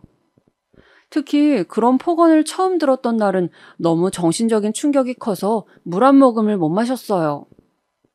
속은 기분이었고 배신을 당한 느낌이었습니다. 너무나도 힘들어서 민망함을 무릅쓰고 친정엄마에게 가서 제가 결혼 직후부터 겪은 모든 일들을 다 실토하였어요. 듣고 나서는 처음에는 크게 놀라시며 분노하셨지만 가만히 생각을 하시는 얼굴이 되더니 몇 시간 후에 저보고 이러시더라고요. 그래도 이혼할 건 아니지? 그렇다고 해서 갈라서는 건 아니잖아. 남자는 이놈이나 저놈이나 거기서 거기야. 지금은 너무 갑작스럽게 임신 문제로 결혼한 것 때문에 두 사람 다 혼란스러워서 그래. 아이만 태어나봐라. 이런 문제들은 자연스레 사라질 거니까. 그냥 우선은 꾹 참고 살아봐. 다시 말씀드리지만 저 그때 21살이었어요. 워낙 아는 것도 많지 않았고 아주 좁은 세상을 보며 살아왔던 사람이었습니다. 박학다식하지도 않았고 견문이 넓지도 않았기에 친정엄마의 반응에 굉장히 서러운 한편으론 그런가? 남들 다 이러고 사는데 나만 유난을 떤 것이구나. 내가 남들보다 좀 더 이르게 결혼을 해서 더 견디기가 힘든가 보다. 이 모든 과정도 결국 지나가겠지. 이렇듯 순진한 생각이 들고 말았던 것입니다. 모처럼 친정집에 가보았던 저는 다시 신혼집으로 돌아갔죠. 남편하고는 임신 막달까지 신경전을 벌이면서 싸워댔습니다. 어느 날은 술을 또 진탕 마시고 와서 곧바로 자려고 하길래 양말이랑 겉옷을 제가 벗겨주는데 그 순간에 보니까 웬 여자 화장품이 묻어있는 게 보이더라고요. 코를 박고 냄새를 킁킁 세게 맡아보니까 여자 향수 같은 내음이 맡아졌고요. 저 그때 진짜 서럽고 화가 나서 남편의 등짝을 세게 후려쳤습니다. 그랬더니 남편이 아이씨 짜증나게 이런 말을 중얼거리면서 누워있는 그대로 발길질을 막 날린 겁니다. 제가 그 발길에 그만 배를 맞아버렸어요. 갑작스런 충격에 저는 얼어붙어 있는데 남편은 인상을 팍 쓰면서 계속 그대로 잠을 청하고 있고 제가 그때 하혈을 조금 했습니다. 점점 배가 너무 아파와서 눈물을 줄줄 흘리며 남편을 손으로 막 때렸어요. 미쳤니? 네가 아빠야? 네가 이 생명을 책임질 수 있는 아빠 맞냐고? 뱃속 애기 잘못되면 내가 너 가만 안 둬. 제가 악에 받쳐서 그렇게 외쳤을 때 실눈을 뜨던 남편이 던진 말이 가관이었습니다. 네가 나를 가만 안 두면 뭐 어쩔 건데? 배가 아프면 병원에 지금 가보든가. 유난이야 하여간. 잘못했다면서 빌어야 마땅할 상황이었는데 남편은 너무나도 태연자약했습니다. 제가 그 당시에 친한 지인들이 있었거나 조언을 구할 사람들이 있었다면 다른 선택을 내렸을 텐데 고립된 외딴섬이었던 저는 아무것도 할 수가 없었습니다. 남편은 저희 집안을 얕잡아보고 저에게 함부로 굴고 있었지만 당시에 저는 그런 판단도 제대로 하지 못했던 것이죠. 그때 제가 또 어리석은 생각을 하고 맙니다. 그래, 설마 우리 아기가 태어나고 나면 달라지겠지. 그래도 아빠가 되고 나면 건실하게 생활하는 모습으로 바뀌겠지. 내가 연애 시절에 봤던 그런 다정한 사람으로 다시 돌아올 거야. 설마 하니 자기 아이가 태어나도 지금처럼 똑같이 행동하지는 못하리라는 짐작이 들었습니다. 반신반의하는 마음으로 저는 그렇게 출산을 하였고 아들을 품에 안았습니다. 저희 아들이 태어난 이후에 그래도 100일이 되기까지는 술 문제를 안 일으켰어요. 하지만 그 시기가 지날 때쯤부터 스멀스멀 다시 술에 빠져 살기 시작하더군요. 드디어 철이 좀 든 줄 알았는데 사람은 변하지 않는 법이었구나. 내가 정말 바보 천치였구나. 그제서야 저는 깨닫게 된 것이었습니다. 자정 전까지는 무슨 일이 있더라도 귀가하겠다는 시간 약속은 물론이고 술을 만취 상태까지 마시지 않겠다는 내용 또한 남편은 지키지 않았어요. 어느 날은 저희 아들이 고열을 앓았습니다. 육아지식이 전무했던 저는 그 밤에 혼자 발을 구르면서 전전긍긍하였죠. 친정집에 전화하니까 슈퍼 아저씨가 받았습니다. 친정 엄마랑 둘이서 맥주 한잔 하고 있는 중이라면서 말이죠. 급한 거 아니라면 저보고 끊으라고 그러더니 그쪽에서 먼저 일방적으로 끊었습니다. 그 다음으로는 시댁에 전화를 했어요. 애가 열이 난다고 했더니 시어머니께서 조언을 주셔서 일단은 그대로 따랐습니다. 차도가 없으면 다시 전화 달라고 하셨어요.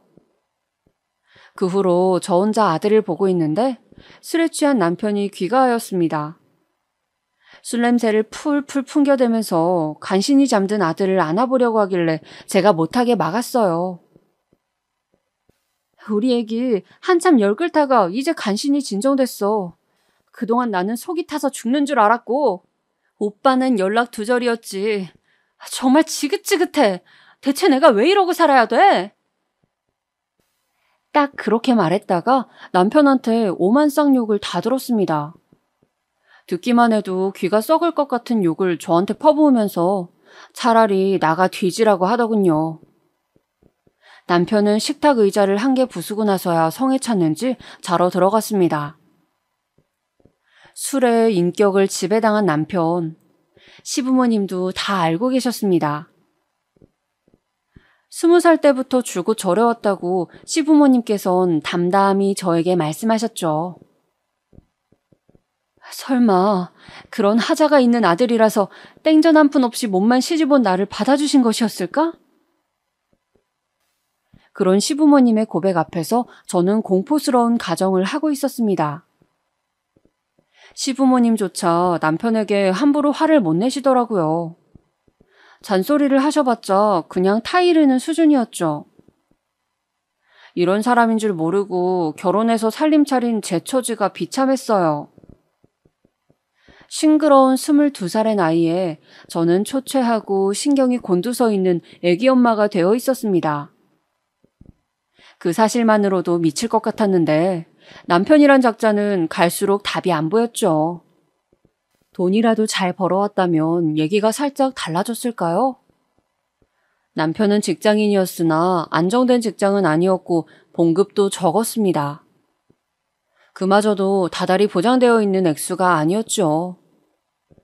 속이 갑갑해서 그 나이에 저는 화병이 걸렸고 이런 제 마음도 모르고 어린아들이 울면서 보챌 때마다 안 좋은 생각이 자꾸 들었습니다. 그냥 아기랑 함께 이 세상을 떠나버리는 게 가장 현명한 선택이 아닐까 하는 충동과 몇 번이고 싸워야만 했어요. 어찌되었든 이제는 한계다, 이렇게는 계속 못 산다라는 생각으로 너무나도 절박해 있을 때였습니다. 어떤 방식으로든 저희 가정에게 결론이 지어졌습니다. 그것은 바로 예기치 못했던 너무나도 갑작스러웠던 남편의 죽음이었습니다. 남편은 28, 그 젊디 젊은 한창 때의 나이에 세상을 떠났습니다. 그날도 저와의 약속을 어기고 토끼 같은 어린아들이 기다리고 있는 집으로 일찍 돌아오지 않고 술자리에 나가 늦은 시간까지 부어라 마셔라를 외쳐댔던 남편이었습니다. 그리고 만취 상태였던 남편은 술집에서 나오는 길에 스스로 몸을 가누지 못하고 2층의 난간에서 떨어지고 말았습니다. 높은 위치가 아니었건만 머리부터 잘못 떨어지는 바람에 사망으로 이르렀다고 그런 소견을 저는 들을 수 있었습니다. 만약에 만취한 상태가 아니었다면 젊은 남성이었기 때문에 몸을 방어하려는 기제가 발동해서 떨어지는 자세가 달랐을 거래요. 그랬다면 죽지 않았을 거라는 소견까지 듣고 나자 저는 헛웃음이 다 나왔습니다. 그렇게 술에 미쳐서 살더니 결국은 술 때문에 가는구나. 제 나이 22살이었어요. 저는 아들을 품에 끌어안고 3일 밤낮을 울었습니다. 앞으로가 막막하더군요. 당장에 기댈 때는 솔직히 시댁뿐이었죠. 신혼집은 당장에 처분이 되었고 저는 시댁으로 아들과 함께 들어가 살게 되었습니다. 제가 친정을 생각 안 해본 것은 아니었으나 거절당했어요. 친정엄마로부터 집에 들어와서 같이 지내길 원하지 않는다고 그렇게 직접적인 말을 듣고 말았습니다. 그 말을 듣고서도 제가 막무가내로 쳐들어갈 생각이 들진 않더라고요. 저는 시부모님으로부터 지원을 받아보고자 시댁에 들어간 것이었으나 실상은 아주 달랐습니다. 온갖 집안일은 저의 차지가 되었어요. 아이 돌보는 것만으로도 벅찬 시기였으나 저는 시댁의 오만 잡무를 해내야만 했습니다. 아침 7시면 식탁에 아침밥을 딱 차려놔야 했고요. 내 아들 잡아먹은 년.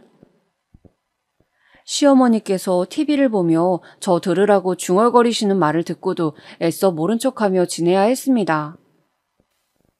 그래도 당신들의 손자가 있으니 시간이 지나면 너그러워지실 것이라고, 마음을 열어주실 것이라고 믿으며 기다리고자 했습니다.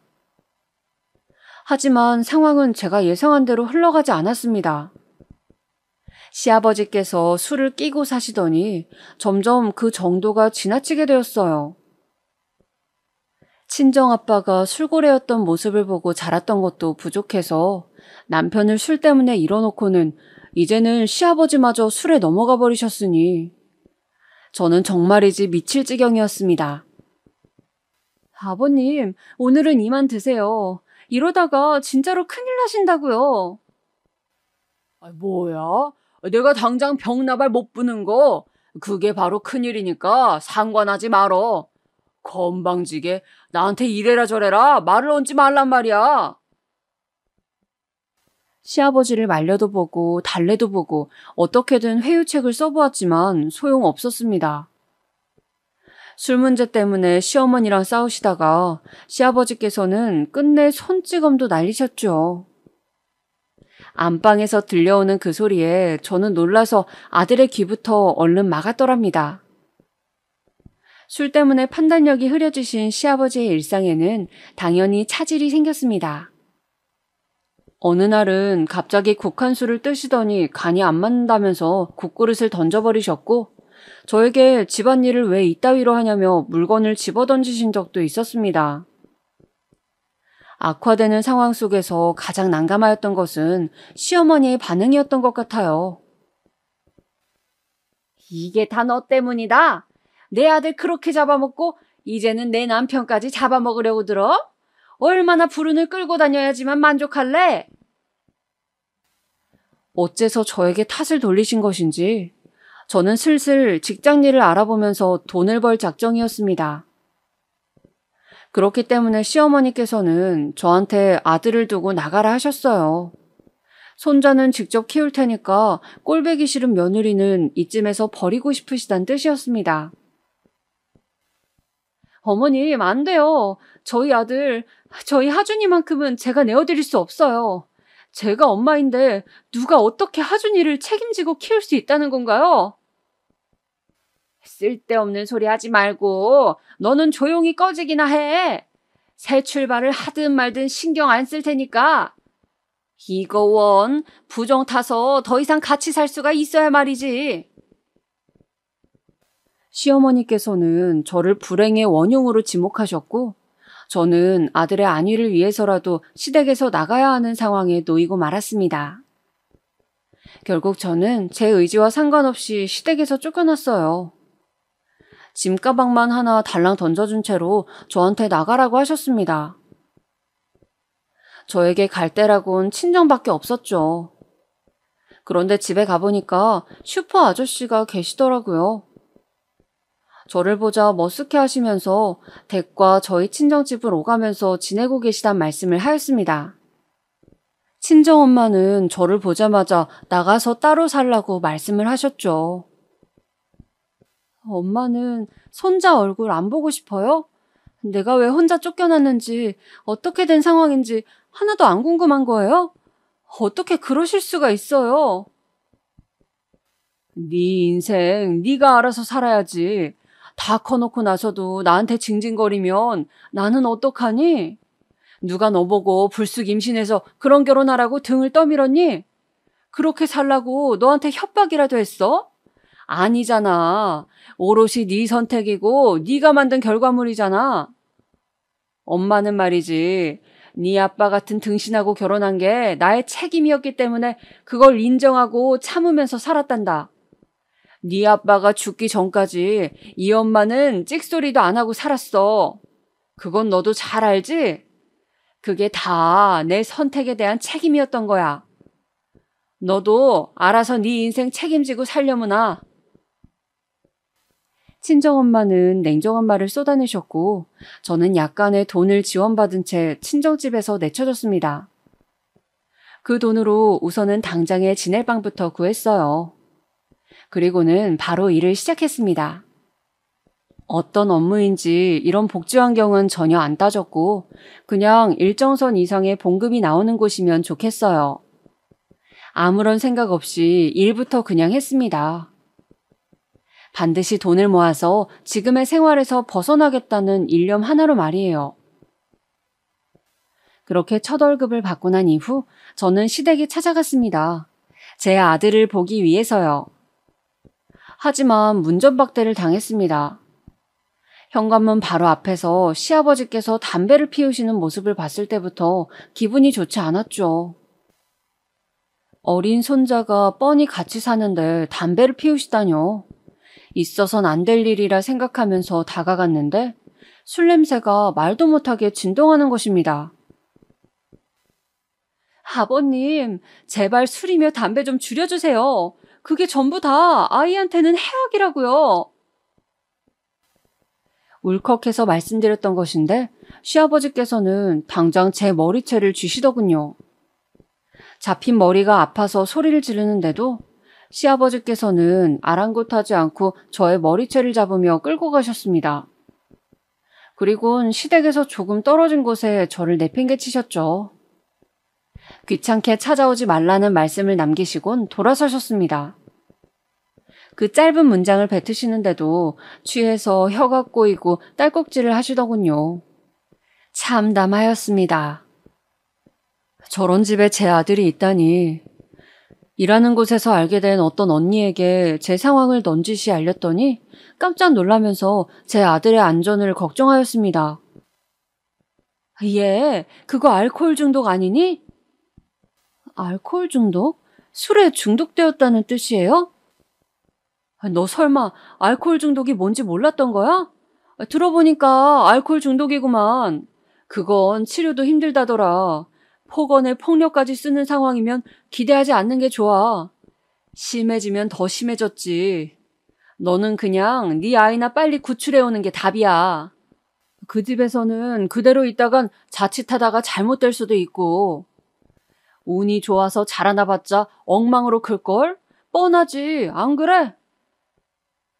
그 언니에게 조언을 듣자마자 저는 조급해져서 당장 제 아들을 데려오고 싶은 마음뿐이었어요.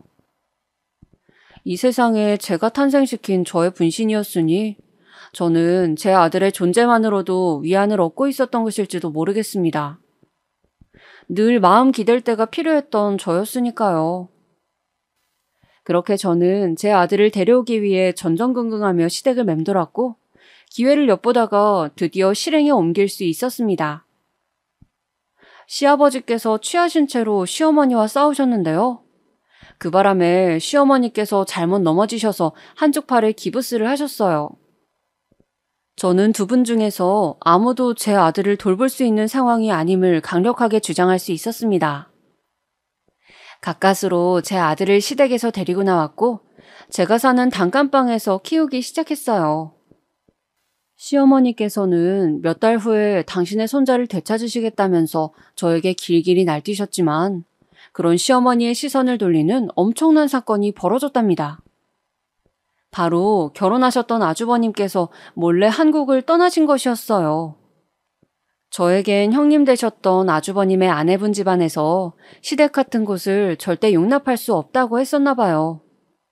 시아버지께서 저희 남편이 허망하게 떠난 이후로 술에 빠져 사셨고 시어머니마저 그 여파로 신경쇠약에 이르시자 그 집안에서 알고는 완전히 교류를 끊길 원했다고 합니다. 그래서 아주버님과 형님은 그 집안에서 하라는 대로 따라서 한국을 떠버렸어요. 작은 놈이 데려온 며느리가 조건들이 영 눈에 차지 않아서 큰 놈이 데려온 며느리는 집안이 유복하다길래 그것 하나만 보고 무조건 허락해서 밀어줬더니 그 재산으로 우리한테 효도는 못할 망정 돈을 써서 아예 이 나라를 떠버려? 이런 해괴망측한 일을 다 보았나? 시어머니께서는 가슴을 치시며 원통해 하셨습니다. 외국으로 떠나는 게 들키면 안 되니까 집에 커다란 가구 같은 것들은 그대로 놔두고 짧은 여행을 가시는 것처럼 아주버님 내외는 그렇게 꾸민 다음에 떠나셨어요. 어머님, 그렇게나 내 친오빠가 우리 집이랑 인연 끊고 여자한테 눈 멀어서 떠나버린 것을 크게 흉을 보시고 욕을 하시고 마음껏 비웃으시더니 어째 똑같은 일을 당하셨구나. 이래서 사람은 한 치 앞을 모르고 산다고 하나 보다. 아주버님께서 독한 결단을 하시고 행동을 하신 것에 저는 놀란 마음이 드는 한편 씁쓸한 기분도 들었습니다. 그 후로 몇 년이 지나 시아버지께서는 주무시다가 갑자기 돌아가셨고 허약해지신 시어머니께서는 연세에 비해 많이 이른 요양원 생활을 시작하셨습니다. 제가 알기로는 시어머니께서 정말 그렇게 하시고자 원한 것은 아니었는데 시댁 쪽 친척들이 강하게 밀어붙여서 시어머니를 요양원에 넣은 것 같았어요. 그렇게 되었을 때 저희 아들은 한창 중학교 사춘기를 지나고 있었습니다. 결혼 직후에 남편이랑 살면서 진짜 몸에 사리가 나온다는 것이 뭔지 체감하였을 정도로 지독하게 시달리며 고통을 받아왔으나 아들이 중학교 3학년일 때 제가 겪었던 괴로움도 그에 비할 바가 되었습니다. 정말 미치게 힘들었어요. 방황의 시작은 아들이 중학교 2학년 2학기 때였던 것 같아요. 학원을 빠지고 친구들이랑 노래방에 다녔더라고요. 너는 엄마가 얼마나 힘들게 돈을 버는지 알면서도 그럴 수 있어? 엄마가 너 이러라고 학원 보내는 줄 알아? 뿐만 아니라 학교 화장실에서 친구들이랑 담배를 피우다가 선생님께 적발되었다는 연락을 받고 머리가 띵했습니다. 속상한 마음에 아들 앞에서 울고불고 빌었습니다. 제발 엇나가지 말아달라고요. 혼자 아들을 키우면서 수많은 고비를 넘어올 수 있었던 건 오로지 내 아들이 잘 됐으면 하는 소망 하나 덕분이었습니다. 그런데 제 아들이 엇나간다면 모든 것이 수포로 돌아가는 것이었어요. 그렇게 되면 저는 제 인생을 완전히 부정당한 마치 헛살았다고 선고받는 셈이나 다름없었습니다. 그래서 저는 아들에게 이 불쌍한 엄마를 봐서라도 제발 정신 차리고 학업에 매진해 줄 것을 간청하였습니다. 아들은 제 모습을 보고 마음을 바로잡은 것인지 중학교 2학년을 마무리하고 3학년을 시작하는 동안에는 아무런 사고도 치지 않았습니다. 하지만 안심하려고 할 때 가장 큰 한 방이 저를 무너뜨렸죠. 저희 아들이 옆 학교 여학생과 사귀다가 쳐선 안 될 사고를 치고야 만 것이었습니다. 저희 아들 중학교 3학년 1학기 때 저는 그 여학생의 부모 앞에서 무릎을 꿇어야만 했습니다. 그 부모는 당연히 자기 딸이 뱃속에 아이를 낳는 것에 동의할 수 없다고 했고요. 저에게 돈을 요구하였습니다. 저는 그들이 말하는 대로 다 들어주었어요. 제 아들이 그저 무사하게 중학교를 계속 다니다가 졸업해서 고등학교만 갈 수 있다면 그때로서는 소원이 따로 없었습니다. 조용히 덮어지길 원했던 저의 간절한 바람은 들어졌지만 그 후로 아들은 또 엇나가기 시작했습니다. 일부러 저에게 반항한 것이었는데 이유란 너무나도 어이가 없었습니다. 이게 다 엄마 때문이야. 엄마만 아니었어도 나는 걔랑 둘이서 한 생명을 책임질 수 있었어. 그런데 엄마 때문에 다 망쳤고 걔는 학교까지 전학 가버렸다고. 다시 바로잡을 기회 따위는 이제 없잖아. 다 끝났으니까. 엄마는 평생 이 죄책감에 살아야 돼. 책임을 어떻게 질 수 있었다는 것일까요? 저는 남편을 만났던 나이 20살 성인이었고 당시 직장을 다니고 있었음에도 한 생명을 책임지는 게 미치도록 벅찼습니다. 그런데 어떻게 고작 중학교 3학년짜리가 생명에 대한 책임을 논한다는 것입니까? 그리고 제가 그걸 막았기 때문에 저는 죄책감 속에서 살아야 한다고 아들이 말했습니다. 엄마는 네가 잘 되길 바랄 뿐인데 이게 그렇게나 어려운 일이었구나. 내가 잘 되게 해줄 능력이나 있어? 없잖아. 대단한 백이라도 있는 것처럼 굴지 마. 엄마가 이럴 때마다 나는 진짜 구역질 날 것 같으니까. 사춘기를 지나고 있는 나이에 아들이 하는 말이니 반쯤은 걸러들어야 한다고 저의 이성이 외치고 있었으나 저의 감성은 제멋대로 상처를 받고 말았습니다. 끔찍한 비수가 되어서 제 가슴을 찢어발겼죠. 그럼에도 저는 제 아들의 엄마였습니다. 그 사실 하나만으로도 저는 모든 것을 인내해야만 했죠. 저는 아들에게 제발 인문계 고등학교만 들어가 달라고 빌었습니다. 아들은 친구들을 따라 수준 낮은 공업고등학교에 진학하길 희망하였지만 제가 결사반대하면서 설득했어요. 인문계 고등학교에 진학하면 원하는 운동화도 사주고 용돈도 올려주겠다는 조건까지 여러 개 걸어가면서 아들을 달랬습니다. 그 결과 아들은 어느 인문계 고등학교에 턱걸이 성적으로 입학을 하였습니다. 저는 저의 전철을 밟지 않고 제 아들만은 부디 더 많은 것을 배우고 또 누리고 살길 바랐습니다. 그것이 저라는 존재가 지닌 사명이라고 여겼어요. 그래서 눈 밑에 항상 짙은 다크서클을 달고 살며 만성 피로에서 벗어나질 못해도 몸이 부서져라 돈을 벌었으며 아들을 뒷바라지하였습니다. 아들은 고등학교 2학년 때부터 조금은 늦었지만 학업에 관심을 가지기 시작했어요. 주변 친구들이 모두 미래를 그리며 공부하는 모습을 보고 충격을 받았다고 하더라고요. 사달라는 문제집, 가고 싶다는 학원 다 들어주었습니다. 남들보다 뒤늦게 본격적인 공부에 뛰어든 탓에 아들은 내신 관리에서는 끝내 조금 뒤처졌습니다. 그러나 수능 시험에 주력하였고 바야흐로 수능날이 되었을 때 괄목할 만한 결과를 낼 수 있었습니다. 사실 그 성적은 아들이 받아본 성적 중에서 가장 뛰어난 결과표였어요. 이걸 두고 소위 수능 대박이라고 하더군요. 그렇게 아들은 꿈에도 생각하지 못했던 수준의 대학교에 턱걸이로 입학할 수 있었습니다. 세상에, 이렇게 많은 학비가 든다고? 지금 숫자가 이게 몇 자리야? 4년 동안 뒷바라지 하려면 이 약 물어야겠구나. 저는 4년제 사립대학교에 들어가는 어마어마한 비용을 보고 기절할 뻔하였습니다. 상상을 뛰어넘는 액수가 찍혀있더군요. 무슨 용을 써서라도 차질 없이 아들의 대학 뒷바라지를 해내겠노라고 다짐하였습니다. 대학생이 돼서 너무 설렜던 탓일까요? 술자리에 나간 아들은 다른 테이블 사람들과 시비가 붙어서 주먹 다짐을 하고 말았습니다. 아들은 멀쩡했는데 상대 측이 꽤 다쳤어요. 그 새벽에 경찰서에 가서 저는 상대 측에게 무릎을 꿇으며 선처를 호소했습니다.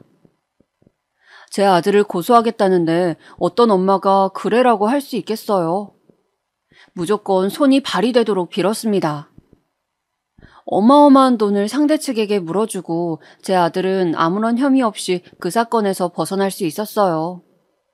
그 외에도 사귀던 여자친구를 때렸던 일, 대학 교수님 차를 돌멩이로 긁었다가 잡힌 일, 중학교 동창에게 돈을 빌리고 1년 이상 갚지 않아서 문제가 되었던 일 등등 자잘한 것까지 다 적자면 너무 길어서 주체가 안 될 정도로 아들은 다사다난하게 지냈습니다.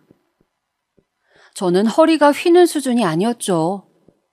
이게 다 편모 가정에서 자라난 아들이 그 모친이 제대로 교육시키지 못해서 그리 되었다는 생각이 들어서 저는 미안한 감정이 들었습니다. 저러다가 도대체 취업해서 회사는 멀쩡히 잘 다닐는지, 결혼은 멀쩡히 해서 살는지 제발 그러는 것만 볼 수 있다면 여한이 없겠다. 아들만 보면 안쓰럽고 속이 답답하였죠. 대학을 졸업 후 취업하게 된 아들은 그곳에서 새롭게 인생관이 바뀐 모양이었습니다. 자기보다 크게 잘날 것 없어 보이는 부서 내 어떤 남자 선배가 연예인처럼 예쁜 여자랑 사귀고 있는 것을 보고 충격을 받았다고 하더군요. 또한 마치 겁나는 게 없는 것처럼 늘 아나무인으로 구는 여자 선배가 있는데 부잣집 남자랑 결혼에 성공해서 이런 회사 정도는 미련 따위 없이 그냥 편하게 다닌다는 것을 알고는 눈이 뒤집혔대요. 이제 보니까 괜찮은 배우자만 내가 만난다면 계층의 사다리를 뛰어넘을 수 있는 거 아닌가? 이대로라면 그저 그렇게 살 게 뻔한데 제대로 한번 잘난 여자 낚아봐서 인생 펴보자. 누구 하나만 걸려라. 그렇게 마음먹은 아들은 괜찮은 여자를 소개시켜줄 수 있는 위치의 사람들에게 철저한 아부를 시작했습니다.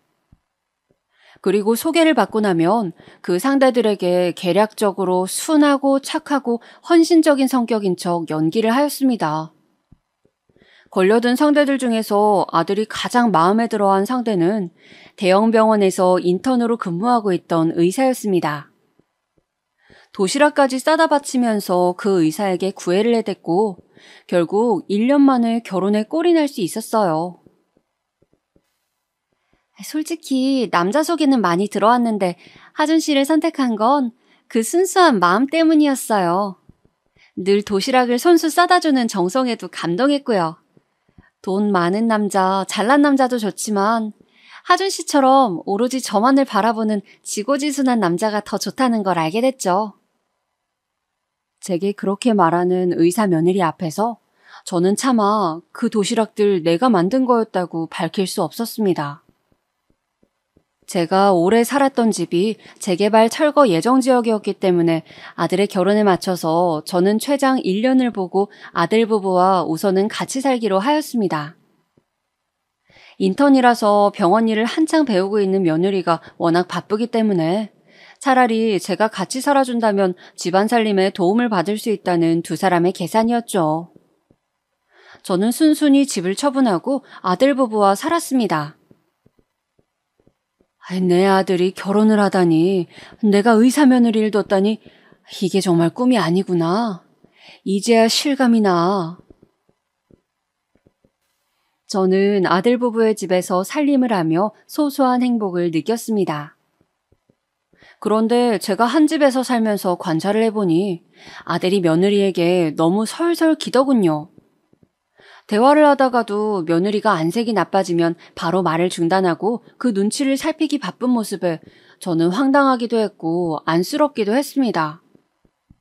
너무 차이가 나도록 잘난 아내를 만나서 아들이 길을 못 펴고 사는구나 싶어서요. 차라리 비슷한 수준의 여자를 만날 것이지 속상하기도 했습니다. 아들이 왜 그렇게 큰 욕심을 부려서 이런 결혼을 감행했는지 이해도 안 갔고요. 그러던 어느 날이었어요. 웬일로 모처럼 며느리가 오후에 집으로 돌아왔습니다. 밤에 다시 병원으로 들어갈 거라고 하더군요. 아들의 퇴근까지는 많이 남아있으니 그럼 둘이서 이른 저녁을 먹자고 했어요. 제가 밥을 차리는 동안 며느리는 소파에 앉아서 휴대폰만 했습니다. 그리고 밥을 먹는 동안에도 계란말이가 너무 건조하다, 찌개에 이런 부드러운 두부 넣지 마시라 등등 잔소리를 저에게 날리길래 내심 기분이 안 좋았습니다. 다 먹고 설거지 정도는 네가 할 수 있지?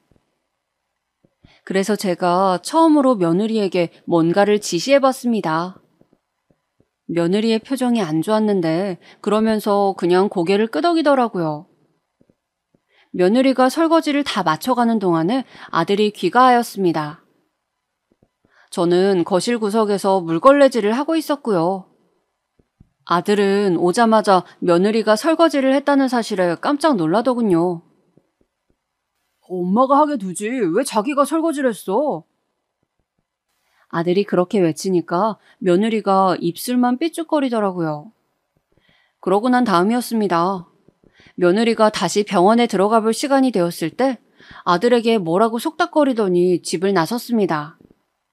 그게 바로 제 얘기였나 봐요. 며느리가 나가고 나가자마자 아들이 화가 난 얼굴로 저에게 왔습니다. 엄마, 내 와이프가 엄마처럼 천한 신분인 줄 알아? 왜 주제를 모르고 나대? 천한 신분? 지금은 얼굴만 봐도 짜증나. 당장 나가! 나가라니? 어딜 말이니? 밖으로 나가라고. 여긴 엄마 집도 아니잖아. 우리 부부 집에 얹혀 사는 짐짝이지. 그러니까 당장 나가. 밖에 나가서 뭘 잘못했는지 처절하게 깨닫고 반성해. 그 전까진 절대 못 들여보내줘. 이미 해가 저문 밤중이었는데 저보고 나가랬습니다. 딱히 갈 데가 있는 것도 없는 저의 처지를 너무나도 잘 알면서 말입니다. 눈물이 핑 돌더군요. 더 초라해지기 싫어서 겉옷이랑 지갑을 챙겨서 집 밖으로 나갔습니다. 그날 찜질방에서 밤을 꼴딱 새는 동안 수건으로 눈물을 얼마나 문질러 닦았는지 몰라요. 지난 모든 세월을 찬찬히 돌아보면서 저는 비로소 그때서야 제가 저의 지난 발자취를 단 한 번도 되짚으며 살지 않았다는 사실을 깨달았습니다. 남편이 그렇게 죽은 이후로는 오로지 아들을 건사하는 것, 그 목표 하나만 보고 숨을 헐떡이며 살아왔어요. 그 외의 것은 알지도 못했습니다. 공수래, 공수거. 빈손으로 태어나 빈손으로 가는 것이 인생. 이 허무한 이치를 내가 내 아들에게 알려줘야겠구나. 이 어리석은 엄마가 주는 참된 가르침이야. 멍하게 결심을 마친 저는 아들의 과오를 낱낱이 그리고 소상하게 적어내려갔습니다. 구체적이고도 확실한 그 내용은 부촌 동네에 위치한 사돈댁으로 전달이 되었습니다. 분에 넘치는 사돈댁이었으니 빠른 2년의 정리가 필요했죠. 그쪽에서도 저와 의견이 같았나 봅니다. 아주 빠른 이혼을 추진하였으니 말이에요. 저는 제 집을 처분하면서 수중에 들어온 돈을 고스란히 쥐고 있었습니다. 저에게는 새로운 보금자리와 새로운 출발이 기다리고 있었어요. 하지만 아들에게는 차례대로 잃는 과정만이 남아 있었습니다.